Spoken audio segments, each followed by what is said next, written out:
December 7th, 1941.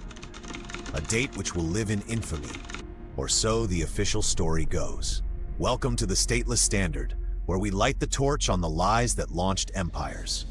Tonight, the evidence that Franklin Roosevelt didn't just fail to prevent Pearl Harbor, he maneuvered America straight into it. Because nothing rallies a peaceful nation to war like thousands of its own sailors at the bottom of a harbor. In 1940, America wanted no part of another European bloodbath. Congress was choked with isolationists.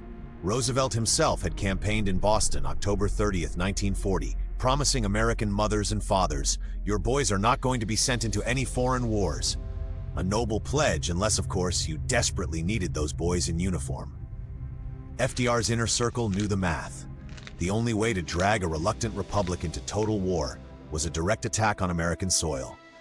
And the Japanese, conveniently, were being squeezed into a corner that left them no graceful exit. Step 1. Starve Japan of oil. By summer 1941, Roosevelt froze Japanese assets and embargoed 80% of their oil supply. Tokyo's war machine had months, not years, left to live. Step 2. Deliver the ultimatum. On November 26th, Secretary of State Cordell Hull handed Japan what amounted to a demand for total surrender of all conquests. No negotiation, no compromise. Intercepted Japanese cables called it humiliating. And Step 3, the smoking gun almost nobody talks about. The 8-action memorandum drafted by FDR's own naval intelligence officer Arthur McCollum in October 1940. 8 deliberate provocations designed to force Japan's hand. Keep the Pacific Fleet at Pearl as bait? Check. Aid China? Check. Arm the British and Dutch to encircle Japan? Check, check. McCollum even wrote, "If by these means Japan could be led to commit an overt act of war, so much the better."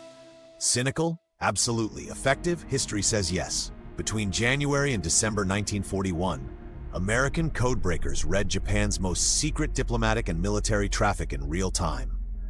We knew the exact date the negotiations would end.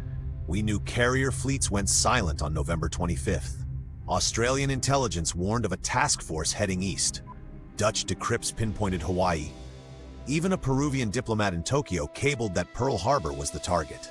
Yet on December 6th, Admiral Kimmel and General Short, the men who would take the fall, were never shown the decoded Japanese declaration of war sitting in Washington drawers.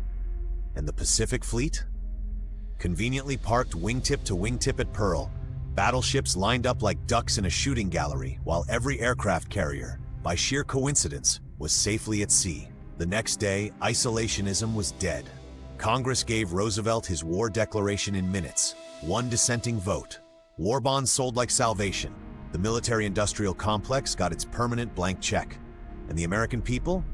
They got the New Deal on steroids, only this time it was paid for with blood and debt, not just taxes. Pearl Harbor didn't interrupt Roosevelt's plans.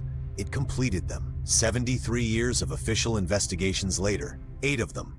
And not one has ever squarely concluded Roosevelt wanted the attack. They didn't need to. The documents speak for themselves. The lesson is timeless. When the state needs a war, it rarely waits for the enemy to oblige. Sometimes it simply clears the stage and lets the curtain rise on schedule. Never trust a government that benefits from the catastrophe it claims it couldn't prevent. That's the torch we carry here at the Stateless Standard. If this one kept you up at night, smash subscribe and ring the bell. Tell us in the comments, which sacred historical surprise should we torch next? Until then, stay skeptical, stay free. This is the Stateless Standard, signing off.